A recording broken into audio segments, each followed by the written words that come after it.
Попитам, сега, искам да попитам, къде е Катето?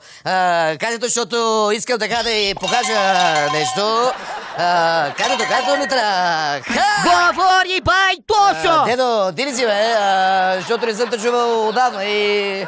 Обърках се, бе! Тулуп! Говори, бай, брадър! Тодорей! Пак се направил на щайга, бе! Катил!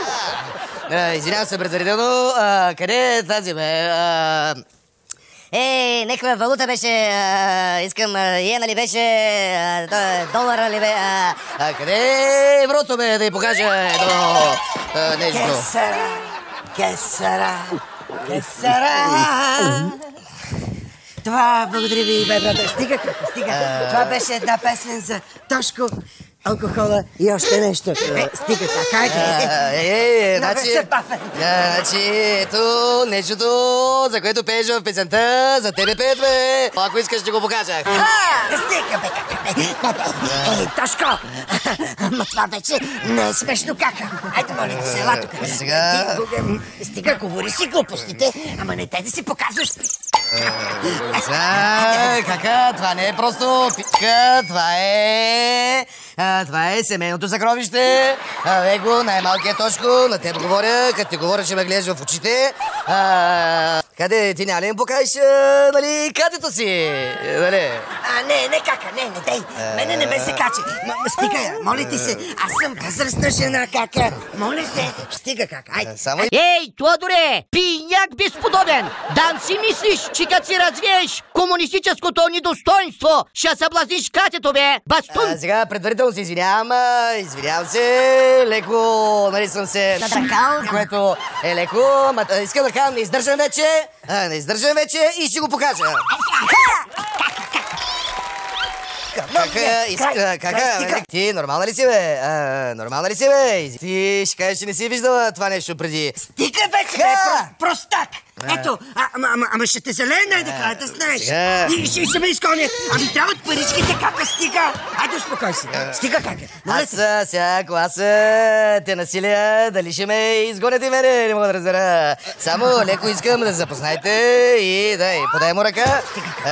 Сега... Тошо! Жибре на мачкано! Никой няма насилваш, че като сля от тука и като се засиля, тъй ще изплюща, че ще изтрезнеш моментално. Катерино, спря се държиш като щипана дивойка и замъкни улюляващата се парцуца до леглото да заспива. Точно така, бай, брат. Айде как, стига. Айде. Идвай с мен. Да отидем да... Така, дръпни, така, как се държа. Ай, брата, един гол стар. Кака, виж малкият Тошко, бе, расте, развива се. Ще му покажеш ли малкото си Кате? Айде, стигни се, бе, комунист, стигни се, бе. Значи ще си върна държавата и ще пратя в Белене. Ако слушаш, ще направя член на Политбюро. Аз не съм се вличал от 10 минути, бе, кака. Сега ще се нека да видиш тело, да видиш релефа, за да можеш да харесаш малкия Тошко, нали? Тодоре, как може да си такава свиняма, кака? Гледай ти, такова, сега... Кака... Пусни ме, Тошко. Значи, така като ми говориш, да издържам и ще взема и го изкарам вече. Аз съм го изкарал, ама...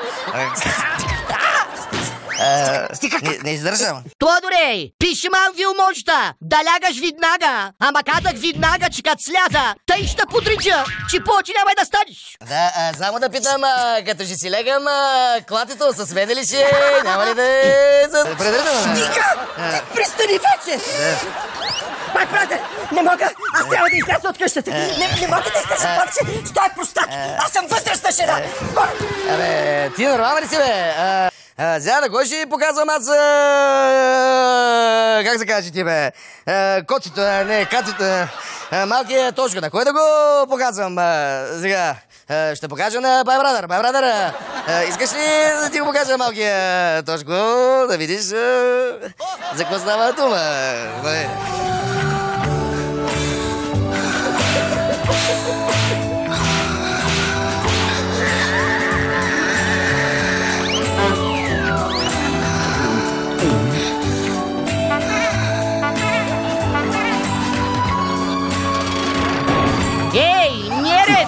Гаси лампата, че не мога да гледам повече. Имаш 2 минути да заспал, Ебло.